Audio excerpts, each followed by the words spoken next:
본 방송에서 제공하는 투자 정보는 투자 판단에 대한 조언입니다. 방송에서 제공하는 주식의 가치, 가격 상승 및 가격 하락에 대해서는 방송사에서 보장하지 않습니다. 헤드라인 뉴스입니다. 미국 뉴욕 증시에서 주요 지수는 일부 은행들의 실적이 시장의 예상을 웃돈 호조를 보였음에도 불구하고 최근 사상 최고치를 경신한 부담감에 하락했습니다. 뉴욕 증권거래소에서 다우존스 지수는 전장보다 0.14% 하락한 22,841.01의 거래를 마쳤고 S&P 500 지수는 0.17% 내린 2,550.93에 기술주 중심의 나스닥 지수는 0.18% 낮은 6,591.51에 장을 마감했습니다. 지난 9월 미국의 생산자 물가 상승률은 휘발유 덕분에 시장 예상에 부합했습니다. 미 상무부는 9월 생산자 물가지수 PPI가 전월 대비 0.4% 상승했다고 발표했습니다. 월스트리트저널 조사치는 0.4% 상승이었습니다. 9월 PPI의 상승은 휘발유 가격이 주도했습니다. 휘발유는 8월 9.5%에 이어 9월에도 10.9% 뛰었습니다. 지난 7일로 끝난 주간 미국 실업보험 청구자 수는 허리케인 하비와 어마 등의 영향에도 2주째 감소했습니다. 미 노동부는 지난주 실업보험 청구자 수가 15,000명 감소한 24만 3천 명을 기록했다고 발표했습니다. 월스트리트저널 조사치는 25만 2천 명이었습니다.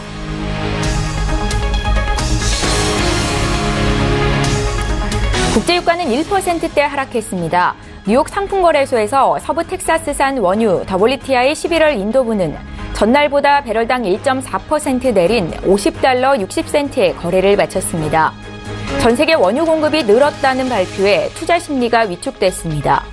국제에너지기구는 지난 9월 세계 원유 공급이 하루 9,750만 배럴로 전달보다 9만 배럴 증가했다고 밝혔습니다.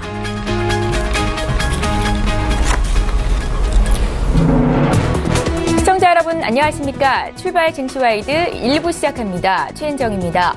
간밤 미국 뉴욕 증시 3대 지수가 일제히 약세를 기록했습니다. 발표된 은행주의 3분기 실적은 호실적을 나타냈지만 그간 지수가 사상 최고치 경신을 보였었는데 주가는 부담감을 이기지 못하고 약세를 기록했습니다.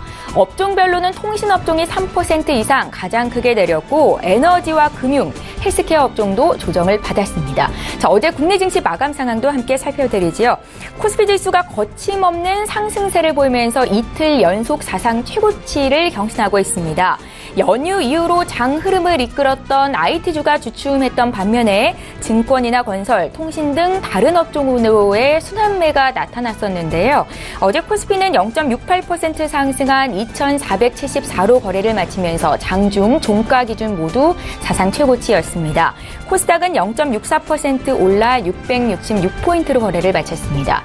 자, 오늘도 출중 일부 시간에는 증시에 영향을 미칠 국내외 이슈 분석을 도와드릴 거고요. 10월 13일 금요일 출중 일부 시간 지금 본격적으로 시작합니다.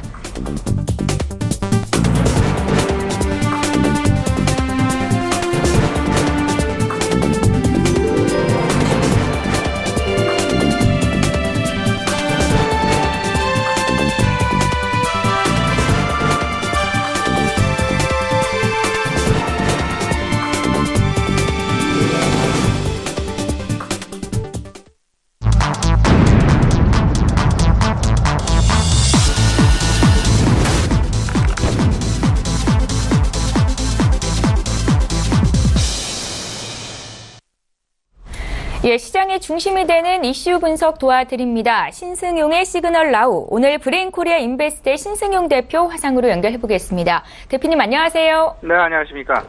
예, 첫 번째 이슈 보겠습니다. 미국의 보호무역 강화에 따른 업종별 눌림 현상이 지속되고 있습니다.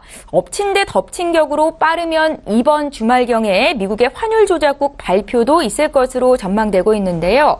한미의 FTA 재협상, 세이프가드 등 현재 우리 시장에 영향을 미치고 있는 미국발 통상 압력 이슈 정리 부탁드릴게요. 네, 일단 말씀하셨던 대로 지금 현재 시장 내 우리나라 수출 상당히 긍정적으로 진행이 되고 있고요. 여기에다가 전반적으로 3분기 기업 실적들 일단 뭐 긍정적으로 나올 가능성 상당 부분 높은 그런 상황들 속에서 코스피 지수 사상 최고치 연일 경신을 하고 있는 그런 모습입니다. 코스닥 지수도 이에 동참하면서 4일 연속 상승하는 그런 분위기 나타나고 있는데요. 일단 지금 현재 시장 내 기대감도 있는 반면에 조금은 좀 더 중장기적으로 우려감 부분이 많이 여전히 잔존하고 있다라는 부분 꼭 좀 염두를 해두셔야 될 것 같습니다. 그 우려감 중에 가장 중요한 부분 어찌 보면 잘 되고 있는 우리나라의 수출 경기에 조금은 더 찬물을 끼얹을 수도 있는 미국발 통상 압력 상황에 대해서 조금은 더 우리가 좀 자세하게 살펴볼 필요가 있어 보이는데요. 일단 지금 현재 다양한 상황의 통상 압력 다방면으로 지금 진행이 되고 있다라는 부분 다들 알고 계시리라 생각을 하고 있습니다.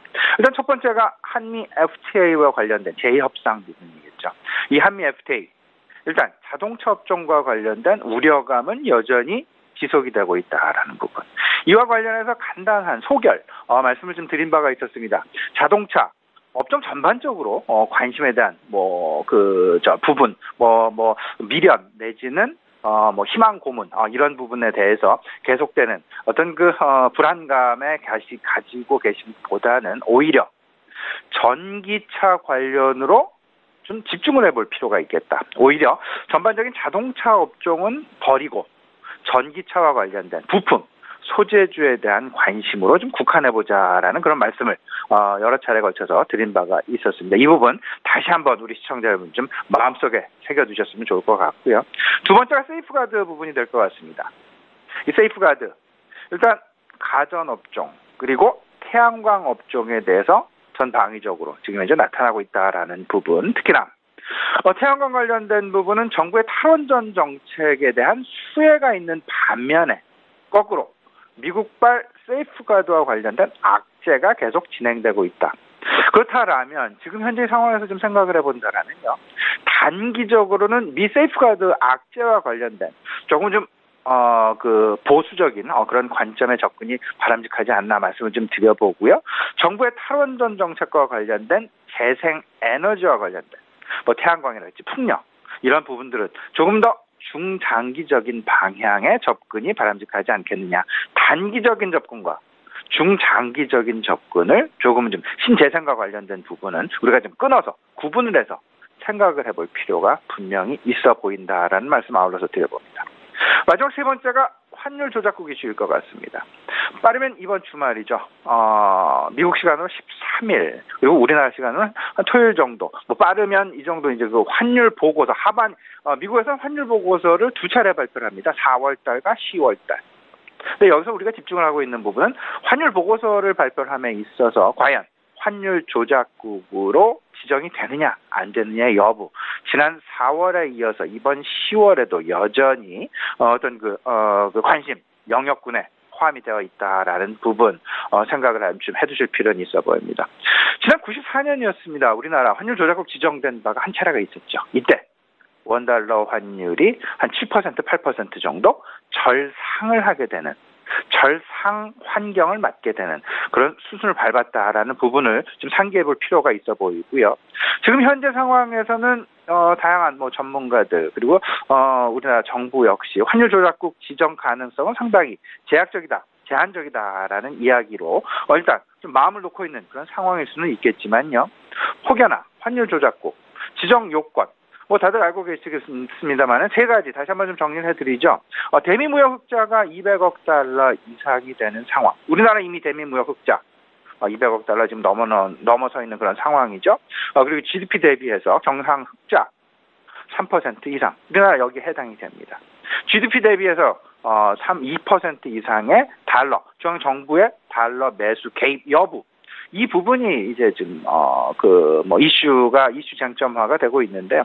실질적으로 지난 상반기 우리나라 대미 무역 흑자 부분을 상당 부분 줄였다라는 평가가 있고, 그다음에 한미 FTA를 진행을 함에 있어서 미국 입장에서도 다양한 어떤 우위를 점하기 위해선 일단 환율 조작국 지정 가능성은 좀 그렇게 제한적으로 보이지 않겠느냐라는 부분 생각해볼 필요가 있어 보이는데요. 일단 그럼에도 불구하고 일단 환율의 움직임은 조금 좀 자세하게 우리가 들여다볼 필요가 있겠다라는 부분 우리 시청자분 꼭 좀 염두에 두셨으면 좋겠습니다. 여기서 우리나라가 환율 조작국에 지정이 된다라면 일단은 수출 경기 상당 부분 우리나라 경기 GDP 3%가 가능하다라는 부분. 일단 수출 경기를 기반으로 해서 내수 확대가 얹혀지는 그런 모습이기 때문에 수출 중심의 우리 경기, 환율의 급변 상황 이 부분이 온다라면 우리 실물 경기에는 부정적일 수밖에 없다라는 부분 다시 한번 우리 시청자분들 좀 생각을 해볼 필요는 있어 보이지 않나 말씀을 좀 드려봅니다. 여기 하나 덧붙여서 트럼프 대통령이 이번 11월 우리나라 방문 예정에 있죠. 과거 오바마 대통령이랄지 우리나라를 방문한다라고 한다라면 관련 업종군 우리나라 전반적인 증권 시장도 그렇고요. 기대감이 많이 작용을 했었습니다. 근데 이번 트럼프 대통령의 방한과 관련해서는요. 오히려 기대감보다는 조금은 좀 우려감 부분이 조금은 더 크지 않을까. 각종 현안들, 북핵 이슈도 그렇고 사드 배치와 관련한 연결 선상에서 좀 생각을 해야 되겠죠. 그리고 한미 FTA와 관련된 논의 이런 부분들에 대해서 조금은 좀 우려감이 섞인 목소리들이 많이 나올 그럴 가능성이 높지 않겠느냐라는 부분. 수출주 막연하게 계속해서 좋을 수만은 없다. 일단 수출주도 조금 좀 이번 3분기 실적 시즌을 전후해서 조금 한 번쯤 끊어가는 그런 전략이 유효해보지 않을까라는 부분도 우리 시청자 여러분께 같이 한번 조언을 해드리고 싶습니다. 예, 미국발 통상 압력 이슈 분석을 통해서 업종별 투자 전략 어떻게 가져가면 좋을지 의견 들어봤습니다. 두 번째 이슈 보죠. 오늘 삼성전자의 잠정 실적 발표를 시작으로 3분기 기업들의 어닝 시즌이 도래하게 됩니다. 특히나 정유주의 경우에는 국제유가 상승 또 미 허리케인 반사 이익 등의 호재와 더불어서 연말 배당주로서의 매력도도 커지고 있는 상황인데요. 어떻게 평가하십니까? 예, 지금 이제 3분기 실적 시즌 잠시 후 이제 삼성전자 실적, 잠정 실적 발표. 시장에서는 지금 한 14.7조 원 정도 얘기가 되고 있죠. 일단 작년 동기 대비해서 한 300% 정도 상승을 하는 그런 모습. 근데 문제는 3분기 실적보다 4분기가 더 좋을 가능성이 높다라는 오히려 이런 부분에 대한 기정사실화 이런 부분들로 하여금 시장, IT 군들을 중심으로 해서 실적 전망치의 상향 조정 나타나고 있고요. 이런 부분들 뒤따르는 부분이 정유업종, 화학업종, 철강업종 그리고 은행업종이 지금 현재 3분기 실적 전망치가 계속해서 상향 조정이 되고 있다라는 부분. 소위 말하는 어닝 서프라이즈 가능성이 높은 업종군을 꼽아보라 그러면 5가지 정도로 요약이 될 수 있다. 정유, 화학, 철강, 반도체, 은행 이 5가지 정도. 근데 여기에 우리가 그 어닝 서프라이즈 가능성이 가장 높은 업종을 여기서 좀 꼽아보라고 한다라면요. 오히려 반도체 쪽보다는 정유업종에 대한 가능성이 더 크게 대두가 되고 있다라는 부분 역시 우리가 좀 참고를 해볼 만하지 않나 말씀을 좀 드려봅니다. 지금 현재 시장 내 정유업종에 대한 상승 모멘텀이 계속해서 지속이 될 것이다라는 그런 배경 한 5가지 정도로 요약이 될 수 있을 것 같습니다. 첫 번째는 국제유가가 상승세에 접어들었다라는 부분. 물론 전일에는 국제유가 한 1% 내외의 하락 나타나긴 했었습니다만은 여전히 $50 위에서 윗부분에서 형성이 되어 있다라는 긍정적인 측면 계속되고 있고요. 이에 대한 배경에는 오펙의 감산 합의가 다시금 이게 감산 합의가 이제 한 차례 연장이 됐었죠. 내년 3월까지. 근데 이미 내년 3월부터 추가적으로 6개월 정도 더 감산을 해야 되지 않겠느냐. 이런 부분들에 대한 합의가 조금 좀 이야기들이 계속 지속되고 있다라는 부분. 감산 재연장에 대한 기대감이 작용을 하고 있다라는 부분. 두 번째가 미국 허리케인에 대한 영향력이 되겠습니다. 허리케인에 의한 영향에 의해서 그 정유공장들이 상당 부분 그 걸프만 중심으로 해서 상당 부분 조금 좀 휴지기에 들어간 그런 기간들이 있었죠. 이로 인해서 재고 물량의 어떤 그 상황들 이런 부분들로 인해서 그 반사 이익 지금 예상이 되고 있다라는 부분. 그리고 유럽에서 얼마 전 정유공장 화재가 나타났었죠. 이에 따른 반사 이익도 지금 현재 여전히 그 영역권 안에 들어있다라는 부분. 이로 인해서 전반적인 지금 현재 정유 업종의 배럴당 정제 마진 한 8달러에서 10달러 내외의 강세가 지속되고 있다라는 부분. 이런 부분들이 이번 3분기 실적 시즌에 그대로 작용이 될 가능성이 있고요. 이런 부분들은 4분기 그리고 내년 1분기까지 이어질 가능성이 높지 않겠느냐라는 부분, 긍정적인 평가 가능하지 않을까 말씀 좀 드려봅니다. 네 번째가 재고자산에 대한 평가. 이 과거 국제유가가 이제 뭐 당장 6개월 전, 8개월 전만 하더라도 최저가 26달러대까지 하락한 적이 있었습니다. 그 당시에는 일단 재고자산의 평가 이익이 아닌 재고자산의 평가 손실에 대한 우려감이 컸었다라는 부분을 상기시켜 본다라면요. 이번 3분기 그리고 앞으로 다가올 4분기에는 재고자산에 대한 평가 이익이 나타나지 않겠느냐는 그런 기대감 커지고 있다라는 부분. 그리고 마지막으로 앞서서 최은정 앵커 말씀을 해주셨습니다마는 연말 배당 관련주로서의 역할을 톡톡히 해낼 가능성이 있지 않겠느냐. 특히나 쌍용 오일, S오일 같은 경우에 시가 배당률 4%가 넘어서는 그런 전망 가능하고요. SK이노베이션 역시 비슷한 상황의 어떤 그 수준, 배당 진행이 될 것이다라는 부분들. 제가 전반적으로 정리를 해보면요. 국제유가의 상승 가능성을 지금 현재 50달러 전의 움직임에서 앞으로 60달러대로 상향 돌파 가능성이 지금 상당히 높아지고 있다라는 부분들 생각을 해보시고요. 이런 부분들이 전반적으로 어떤 정유업종에 대한 실적 시즌과 맞물리게 되면서 앞으로의 실적 모멘텀을 증가시킬 수 있는 주요 배경이 될 수 있다라는 부분, 한 5가지 측면에서 우리 시청자와 같이 한번 생각을 해보셨으면 어떨까 싶습니다. 예, 어닝 서프라이즈를 기록할 것으로 예상되는 업종으로 정유화학, 철강, 반도체, 은행까지 꼽으셨는데요. 그중에서도 특히 정유주 상승 모멘텀 어떤 것들이 있는지 구체적으로 분석해드렸습니다. 자, 오늘 한 주를 마감하는 금요일장인데요. 마지막으로 투자 전략 부탁드릴게요. 예, 뭐니해도 오늘 3분기 실적 모멘텀이다라고 키워드 한마디로 정리할 수 있을 것 같습니다. 다만 삼성전자 이제 실적 발표 를 전후해서 아마도 오늘 어제도 일정 부분 좀 예상이 되긴 했었습니다만은 조금 더 차익 실현 매물의 출회 가능성 일단 염두를 해두실 필요가 있겠다. 잠정 실적 발표 직후 차익 실현 매물 가능성 분명히 염두에 두셔야 될 것 같습니다. 근데요, 분명한 건 3분기 실적 모멘텀 이 부분을 조금 더 심도 있게 생각을 해본다라면 3분기 실적의 모멘텀은 궁극적으로 3분기 실적을 중심으로 한 업종별, 종목별 차별화가 시장 내에 나타날 가능성이 크다라는 부분으로 이해를 해두셨으면 좋을 것 같고요. 이런 실적과 관련된 기대감이 있는 반면에 통화 긴축과 관련된 우려감도 여전히 공존하고 있음을 분명히 생각해 두셔야 될 것 같습니다. 일단 단기적으로는 3분기 실적에 주목을 해보자. 하지만 중장기적으로 일단 통화 긴축에 대한 전반적인 우려감. 일단 선진시장은 골디락스라는 그런 차원 속에서 계속되는 우상향 가능할 수 있습니다. 네, 일단 통화 긴축이 실질적으로 시작이다. 이에 대한 우려감이 조금은 더 시장 내 감이 가세가 된다라면 신흥국 증시를 중심으로 해서 글로벌 유동자금의 이탈 가능성 좀 염두에 둘 필요는 분명히 있어 보인다라는 부분. 그러기에 종목별 실적 차별화 그리고 종목별 집중 현상이 나타날 가능성이 높다라고 보셔야 될 것 같고요. 이로 인해서 반도체 업종, 소재 그리고 금융주에 대한 관심이 분명히 필요해 보인다라는 말씀 드려봅니다.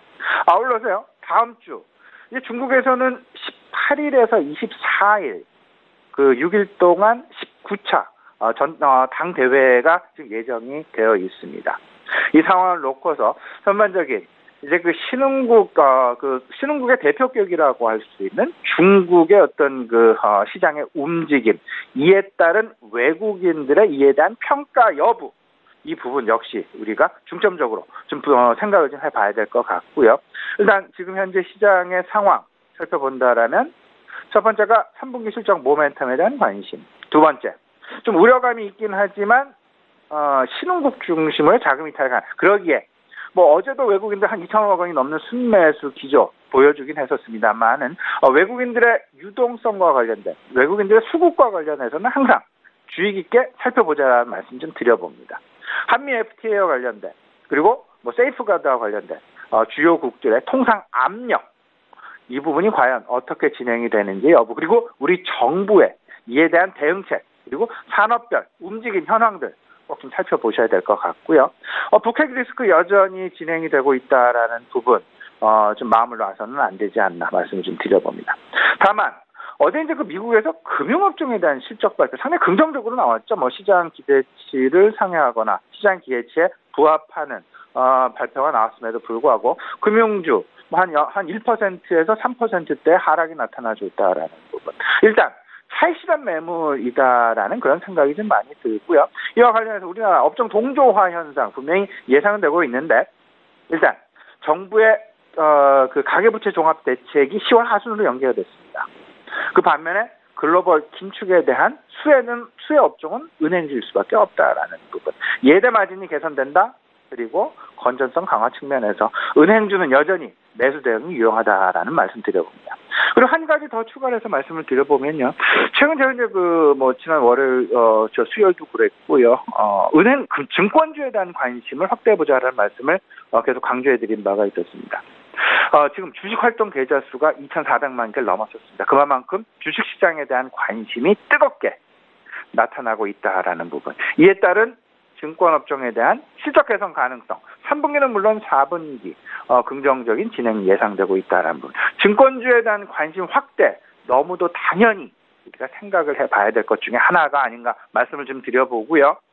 앞서서 정유주에서도 살펴봤듯이 연말 시즌이 임박을 하면서 배당주에 대한 관심이 커지고 있다. 근데 여기 하나 더 추가해 본다라면 지주사, 롯데지주도 출범을 했고요. 이런 부분들 생각을 해본다면 지배구조 조정과 관련된 그 결말에는 결국은 배당주에 대한 관심으로 이어질 수밖에 없다라는 부분. 공통분모를 찾아본다면 배당주, 증권주, 그리고 소위 말하는 반도체나 소재주에 대한 관심 전반적으로 생각을 해보시면 긍정적인 투자 수익 거두실 수 있지 않을까 말씀드려봅니다. 예, 경제 이슈 분석하고 구체적인 투자 조언까지 얻어봤습니다. 브레인코리아 인베스트의 신승용 대표 함께했습니다. 잘 들었습니다. 네, 감사합니다.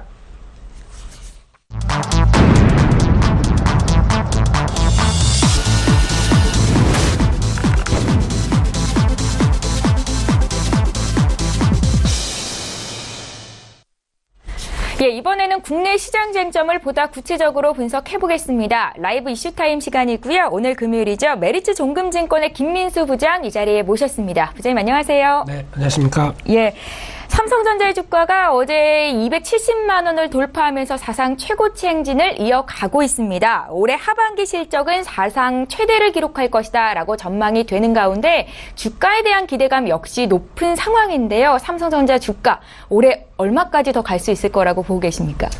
가장 그게 핵심이겠죠. 예. 지금 삼성전자 실적이나 여러 가지 흐름들 다 얘기하시는 부분들은 다 하실 거고요. 그러면은 다 좋다. 그러면 삼성전자 주가 얼마까지 갈 것이냐. 이 부분이 가장 큰 핵심이 아닐까 생각되고 있기 때문에 거기에 포커스를 맞춰야 되겠죠, 오늘은. 네. 예, 근데, 잠시 후 한 15분 뒤, 한 20분 뒤면은 거의 실적이 발표가 될 걸로 보여지고 있는데, 일단 실적 발표되는 부분만 봤을 때 이제 2분기가 좋았었죠. 3분기도 어떻게 보면은 2분기 정도만 나와도 선방하는 거다. 네. 이런 분위기가 팽배했다가 최근에 들어오는 분위기 보니까 반도체 쪽이 소위 장난이 아니네. 이러면서 반도체에 대한 시각들이 상당히 좋아지다 보니까 지금 현재 2분기 실적은 영업이익이 한 14조 원대였는데 그 이상은 될 것이다. 그래서 지금 현재 어제까지 나온 분위기로는 증권사에서 한 15조도 나올 것이다. 이런 분위기까지 네. 나오다 보니까 일단 2, 4분기에 좋았던 실적을 3분기도 이어갈 것이다라는 분위기가 가장 크다고 봐야 될 것 같고요. 그런 쪽에서 봤었을 때 반도체가 가장 큰 효자 노릇을 하는 부분들은 당연히 맞다고 봐야 될 것 같고 지금 영업이익 기준으로 10조 원대 가까이 나오지 않았을까로 지금 추정이 되는 상황들이고 14조 원대 중에서 10조 원이라고 한다면 거의 다 차지했다고 봐야 되겠죠. 그런 상황 쪽에서 디스플레이 쪽이 한 1조 원대 그리고 모바일 쪽이 한 3조 원대로 보여지고 있는데 과거 삼성전자는 어떻게 보면은 갤럭시 시리즈를 통해서 어떤 모바일 쪽이 가장 강한 성장 동력이었습니다. 근데 지금은 또 분위기가 바뀌었죠. 이제는 또 반도체입니다. 그래서 그런 상황으로 봤었을 때 삼성전자도 마찬가지겠지만은 삼성전자가 국내 지수를 또 끌고 있다라는 측면으로 봤었을 때 국내 지수와 삼성전자를 가장 크게 어떻게 보면 좀 가로지를 수 있는 핵심 변수는 반도체입니다. 반도체 업황이 앞으로 어떻게 변할 것이냐, 어떤 식의 흐름들을 보여줄 것이냐에 따라서 크게 바뀔 수 있다는 쪽으로 바라봐야 될 걸로 보여지고 있는데, 일단 반도체 업황은 뭐 얘기가 상당히 많이 나오고 있죠.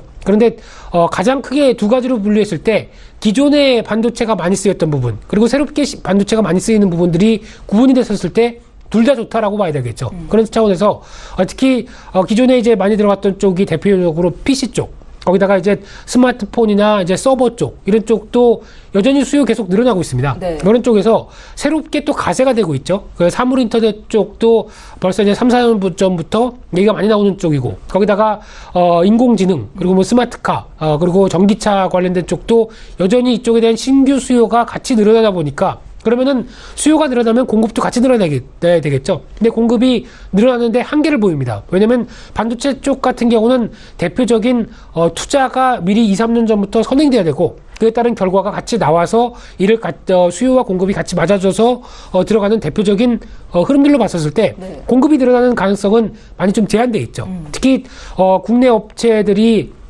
삼성전자와 SK하이닉스가 거의 독주하는 분위기 쪽에서 공급과 여러 가지 시장 상황을 주도했다가 지금은 충분히 이를 누리고 있는 상황들입니다. 그러다 보니까 아무래도 지금 나오는 반도체 슈퍼사이클을 가장 많이 톡톡히 수혜를 보는 회사고, 그리고 그에 따른 어떤 국가도 우리나라가 될 수밖에 없다는 쪽으로 바라봐야 되는 상황들인데, 그렇기 때문에 이런 부분들이 앞으로 1, 2년 뒤에 꺾일 것이냐, 지금 나오고 있는 뭐 4차 산업혁명이 앞으로 대세다라는 쪽으로 봤었을 때 그런 상황이 아니라는 얘기겠죠. 그러면은 적어도 내년 1, 2년 정도까지는 적어도 이런 부분이가 더 계속 이어진다라는 쪽으로 봤었을 때 일단 관심이 가장 높고 계속 관심 있게 좀 지켜봐야 될 부분이다라는 쪽으로 바라봐야 될 것 같고요. 일단 주가만 보고 얘기를 한다고 하게 되면은 지금 현재 올해 예상 순이익이 한 40조 가까이 될 걸로 보여집니다. 그러면은 지금 현재 신고가가 나왔다고 하더라도 시가총액이 355조죠. 그러면은 여전히 가격 메리트는 높다라고 바라보셔야 될 것 같고, 거기다가 배당도 이번부터 분기 배당과 함께 배당 확대 기조, 거기다가 자사주를 매각해서 매입을 해서 소각하기 시작합니다. 그렇다는 얘기는 유통 주식 수가 계속 줄어든다라고 밖에 볼 수 없죠. 그런데 실적이 많이 늘어나고 유통 주식 수가 줄어든다. 이건 주가에서는 가장 좋은 현상 아닙니까? 그런 상황이라고 하게 되면 여전히 긍정적인 관점 쪽에서 300만 원대는 가도 무난하다라는 관점 쪽으로 바라보시는 게 맞다고 생각되고 있고요. 올해 말씀하시는 거예요? 그렇죠. 그런 상황 쪽에서 그럼 바로 내년의 흐름을 본다라고 했었을 때 내년은 순이익이 더 좋아집니다. 한 50조 가까이 나올 걸로 보여지고 있습니다. 그렇게 되면은 더 괴리감이 벌어지겠죠. 그러면 지금 시가총액 대비해서 적어도 500조까지 간다라고 하게 되면은 지금 주가 수준에서 한 40% 가까이 상승 여력이 있다라고 봤었을 때 370만 원 때도 그렇게 뭐 비싼 수준은 아니다라는 쪽으로 바라보는 상황들로 봐야 될 것 같습니다. 그래서 물론 나머지 여러 가지 변수들, 뭐 지정학적 리스크나 국내 주식의 할인을 받는 부분들, 이런 부분들을 다 고려했을 때 일단 여전히 저평가 상태에서 이 부분을 얼만큼 해소하느냐가 가장 큰 관건이긴 하겠지만은 수치상으로만 본다라고 하게 되면 그 정도 300만 원대, 370만 원대 가도 내년 실적 흐름들과 비교했을 때 크게 비싼 수준이 아니다라는 쪽은 염두하시면서 시장을 바라보시는 게 좋다라고 말씀드려야 될 것 같고요.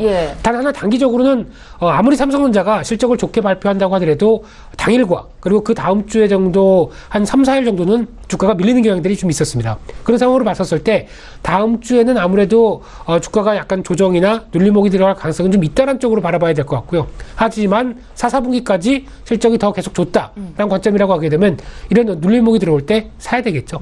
비중 확대 관점 쪽은 여전히 반도체 쪽에서는 유효하다, 이렇게 말씀드리겠습니다.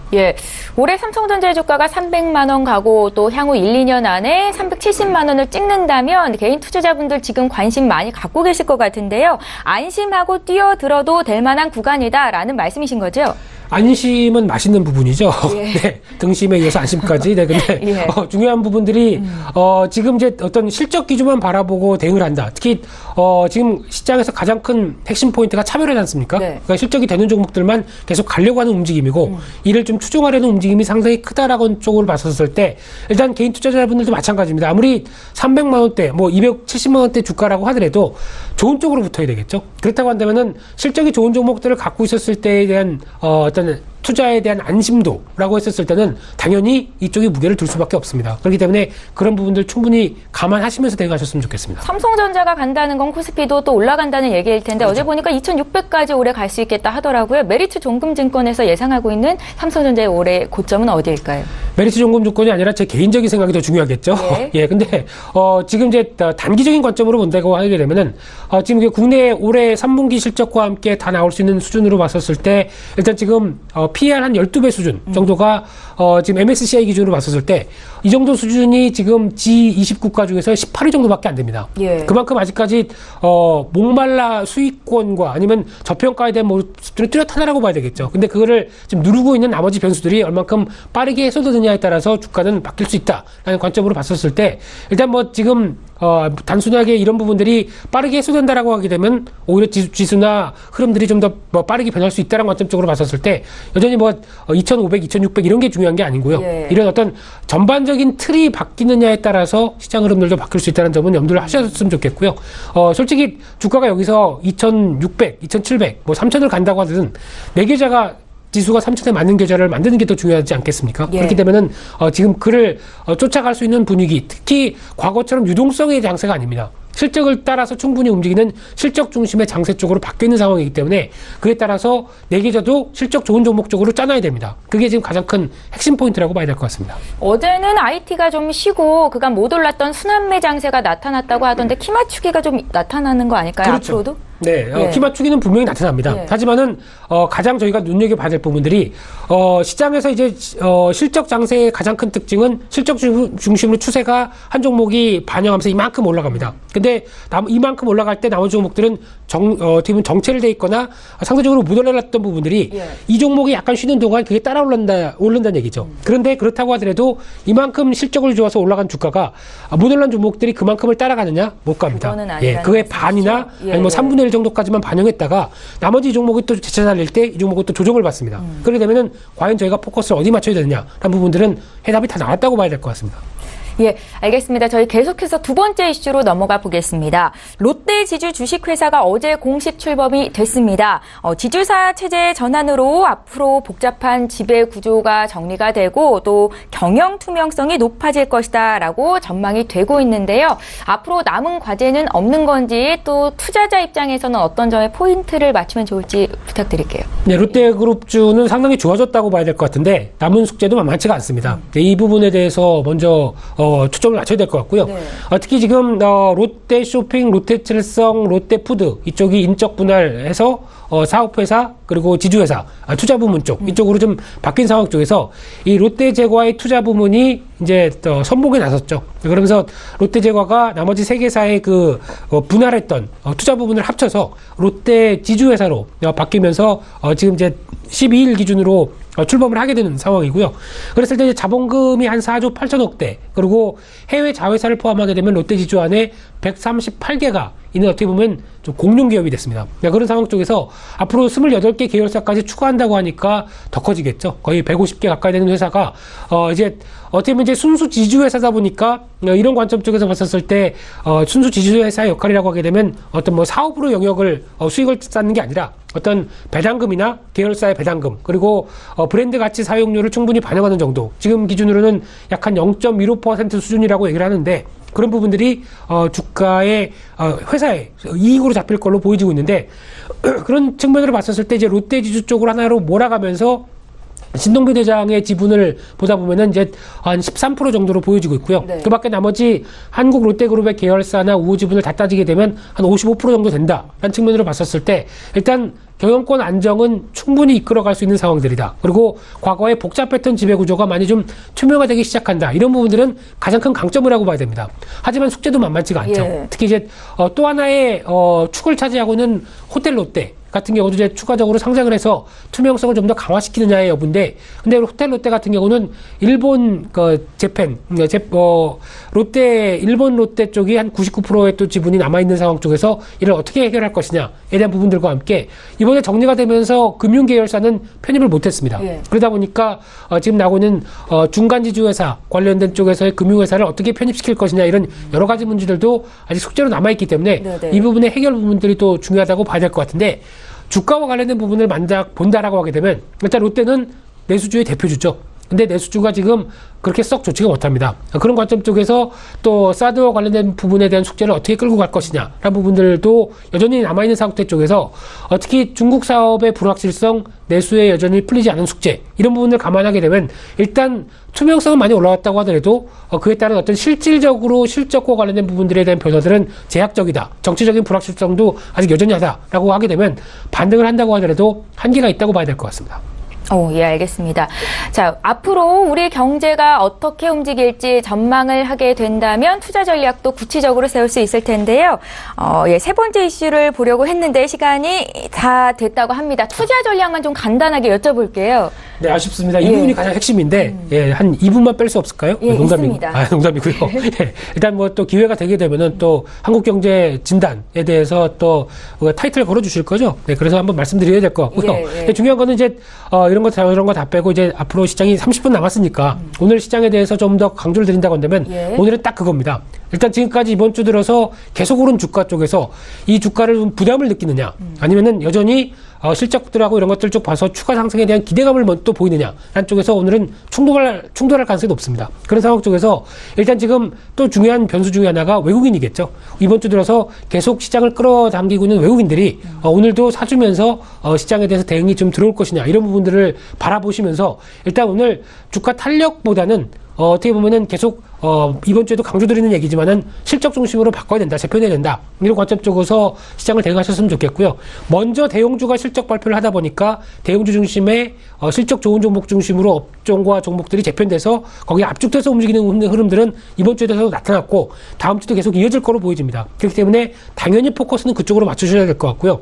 상대적으로 중소형주가 실적이 좋을 걸로 기대하는 업종과 종목들도 분명히 있는데 대형주가 먼저 움직이다 보니까 부각을 못 받습니다. 그러면 상대적으로 소외됐겠죠. 근데 기회 요인은 충분히 있습니다. 그러면은 일단 대형주가 움직이면서 나오는 어떤 소외된 부분들도 충분히 활용하는 전략적으로 중소형주도 같이 실적 좋은 기대감이 높은 쪽은 이번에 대응해도 된다라는 관점적으로 두 흐름들의 섹터들은 계속 비교를 해보시면서 접근한 전략들은 가능하다라는 관점적으로 대응하셔야 될 것 같습니다. 예, 지금까지 메리츠 종금증권의 김민수 부장과 함께했습니다. 말씀 잘 들었습니다. 감사합니다.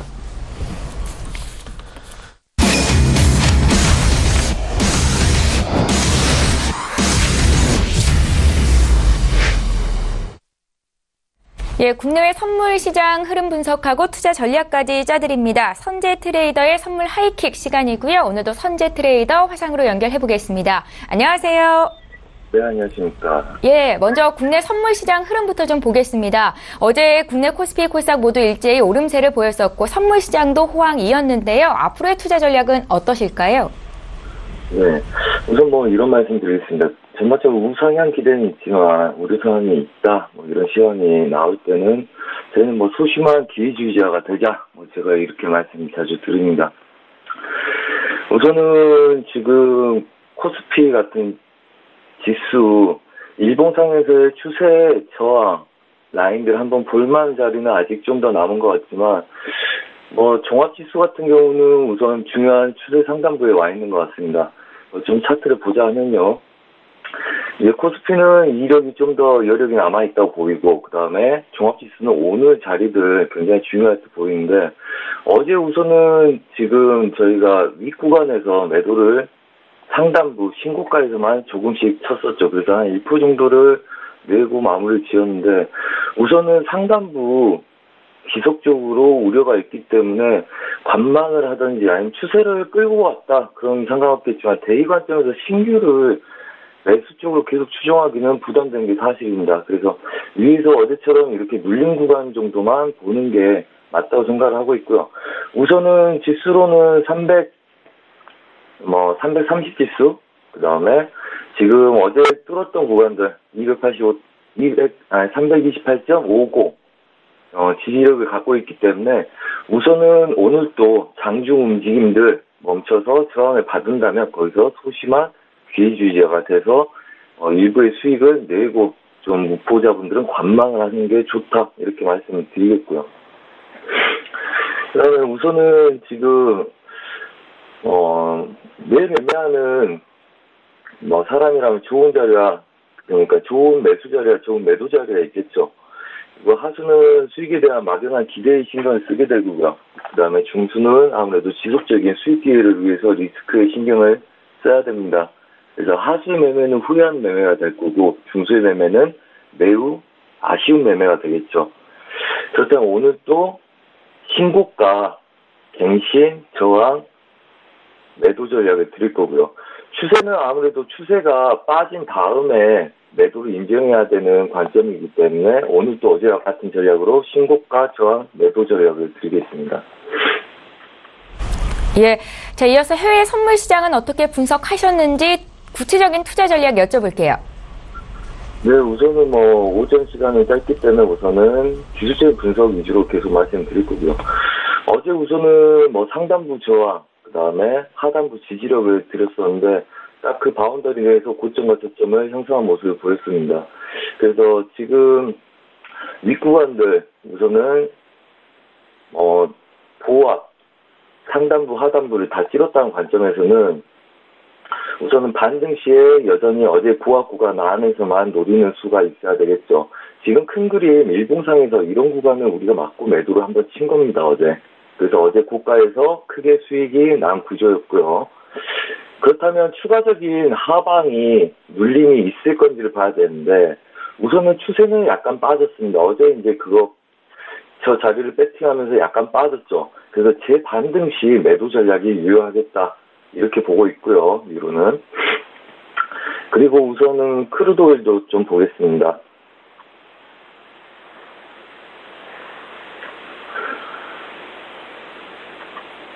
자, 크루드 오일 어제 그제 저희가 운이 좋은 건지는 모르겠으나 정확하게 변곡자를 다 잡아냈었습니다. 그래서 우선은 51.35 매도에 그다음에 50불 지지력을 확인을 했었죠. 근데 매수는 50.40부터 우리가 진입을 할 수 있다고 말씀을 드렸었습니다. 그래서 저녁에 야장 때 야간에 제가 리딩 시작할 때 이 구간이 50.40이 와 있길래 우선은 50점 중반 지수 지지력에 70 한번, 그 다음에 어제는 50불 지지력에 매수 배팅 들어가야 될 그림이었죠. 그래서 개인들 배팅을 해서 51불, 좀 못 미치는 50불 후반까지 확인을 하는 모습을 배팅을 했었고요. 어제 지표 발표가 있는 다음에도 그림은 여전히 출렁거리는 그림이었습니다. 하지만 우선은 오늘 자리는 50.90, 한마디로 51불을 넘어가는 게 과제고요. 전체적인 흐름은 어제 말씀드렸다시피 52점 중반 자리까지 매수 추세를 여는 대응을 할 거기 때문에 오늘 또 눌림 매수 전략으로 드리도록 하겠습니다. 자, 그 다음에 골드입니다. 골드도 어제 말씀드렸다시피 어제 이 구간, 윗구간부터 매도 전략을 드렸었죠. 그래서 전체 보합 바운더리를 말씀을 드렸었습니다. 그래서 저희가 매도 관점을 이 화살표대로 드렸었고요. 그리고 지금 같은 경우는 어제 바운더리 내에서 갇혀있죠. 물론 중심자리는 지키고 있습니다. 중심자리는 지키고 있고. 그래서 지금 골드 같은 경우도 우선은 윗구간 저항, 어제보다는 좀 더 열어놓고 보는 게 낫겠죠. 근데 지금 보자면 1300, 그 다음에 많으면 040, 이런 정도가 될 것 같아요. 여튼 자리값도 중요하지만 우선 전체적인 흐름에서 어느 시간에 배팅하느냐에 따라서 자리값 조정이 필요합니다. 그래서 전반적인 흐름은 상방 제약의 매도 전략, 그 다음에 하방 지지력의 매수 전략 이렇게 드릴 거고요. 단지 위아래 최고점과 최저점을 기다리고 있으면 잘 안 잡힐 겁니다. 그래서 아무래도 무료 방송에 들어오셔서 좀 질문도 하시고 그걸 보시는 게 좋고요. 큰 흐름상에서 여전히 분봉상에서의 상방 제약들이 있기 때문에 아직은 돌파 전에는 돌파하기 전에는 눌림, 매도 전략이 유리하다 이렇게 볼 거고요. 추세를 보겠다 하면 이 삼각 수렴 돌파 이후에 방향성을 추종하는 게 되겠죠. 그래서 전반적인 해외 선물 그림들은 다 비교할 거라고 봅니다. 매수로 오는 아이들은 윗구간에서 눌림, 반등 매도 전략이 되는 거고요. 그 다음에 박스 보합에 있는 아이들은 위아래 매수 매도, 그 다음에 바운더리를 벗어나는 거는 지지력 확보의 추세 전략이 되겠죠. 그래서 우선은 전반적인 시험을 살피시고 그 다음에 각 시간별로 잘 매매를 하시기 바랍니다. 예, 선재 트레이더와 함께하고 있습니다. 잠시 뒤에 또 질문 드릴 거고요. 지금 삼성전자의 3분기 잠정 실적이 발표가 됐는데요. 잠정 영업이익은 14조 5천억 원, 전년 대비해서 178% 증가였고요. 삼성전자의 3분기 잠정 매출은 62조 원으로 전년 동기 대비 30% 증가했습니다. 모두 분기 사상 최고치이고 앞으로 또 주가에는 어떻게 반영이 될지 잠시 뒤에 22분 정도가 남았군요. 또 장에 어떻게 분석이 반영이 되는지 분석해드리는 시간 갖겠습니다. 자, 선재 트레이더 이번 주 내내 장중 공개 방송을 진행했고요. 오늘까지인 것으로 알고 있는데요. 자세한 내용 다시 한번 전해주십시오. 네. 오늘까지 9시부터 시작해서 오전에 리딩을 합니다. 그래서 오전 무료 방송은 오늘이 마지막이고요. 대신 오늘 저녁 10시부터 12시까지 서울경제TV의 신세계에서 출연해서 또 피드백을 드리기 때문에 그때는 한 2시간 정도 진행이 되기 때문에 또 아쉬운 분들은 그때 오셔서 피드백도 받으시면 좋으시겠고요. 우선은 질문사항이 있으면 무료 방송 오셔서 보시고 이 관점이 어떤 관점인지 그 다음에 디테일한 자료는 어떻게 조정을 하는지 시가가 시작되면 어떤 전략을 세우는지 좀 보시고 피드백을 받으시면 좋은 시간이 되실 거라 생각이 듭니다. 예, 잘 알겠습니다. 지금까지 선재 트레이더와 함께했습니다. 잘 들었습니다. 네, 감사합니다. 예, 출발 증시와이드 1부 시간 여기서 마칩니다. 잠시 뒤 2부 시간에는 시청자 여러분들의 종목을 상담해 드리는 시간이 있습니다. 샵 0082번으로 지금 문자 참여하시면 되겠고요. 건당 100원의 정보 이용료가 부과됩니다. 저희는 잠시 뒤 2부 시간으로 오겠습니다. 고맙습니다.